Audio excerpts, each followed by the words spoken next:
নমস্কার বন্ধুরা, আজকে আমরা এই ভিডিওতে আলোচনা করব পশ্চিমবঙ্গের কিছু সরকারি কর্মচারীদের 4% নয় 10% ডিএ বৃদ্ধি হতে পারে।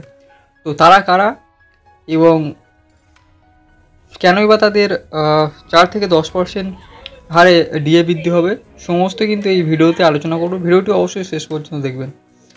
আর চ্যানেলটা তুলে লাইক, কমেন্ট, শেয়ার এবং সাবস্ক্রাইব করে দেবেন এই ধরনের ইনফরমেটিভ ভিডিও পাওয়ার জন্য। তো চলুন শুরু করি। দেখুন, বাজেট অধিবেশনের সময় পশ্চিমবঙ্গ সরকার রাজ্যের সরকারি কর্মীদের জন্য 4% হারে ডিএ বৃদ্ধি করেছে। কার্যকর করা হলো এপ্রিল থেকে। আর এবার আসি, পশ্চিমবঙ্গ সরকার 4% হারে ডিএ ঘোষণা করলেও রাজ্যের এক শ্রেণীর কর্মীরা পাবেন 10% হারে মহার্ঘ ভাতা। পেনশনভোগীদের ক্ষেত্রেও এটি কার্যকর হবে।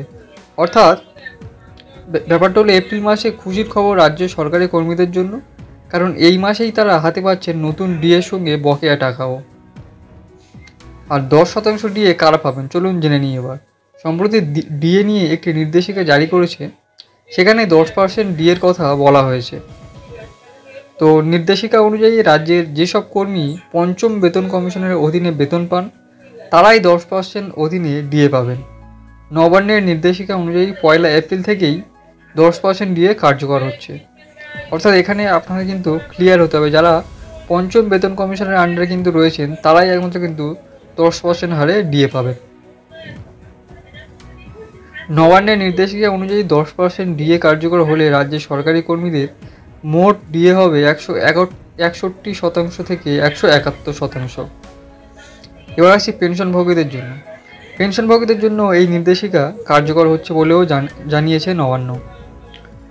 রাজ্যে এখনও পর্যন্ত ষষ্ঠ বেতন কমিশন কার্যকর, সপ্তম বেতন কমিশনের সুপারিশ করা হয়েছে। রাজ্যের কর্মীদের ডিএ 4% বৃদ্ধির পর রাজ্যের সরকারি কর্মীদের ডিএ বেড়েছে 18%। কিন্তু কেন্দ্রের সঙ্গে রাজ্যের একটা ডিএর ফারাক রয়েছে। যেমন কেন্দ্র মাত্র 2% ডিএ বৃদ্ধি করেছে, রাজ্য বাড়িয়েছে 4%। তারপরেও দুই সরকারি কর্মীর ডিএর ফারাক প্রায় 35%।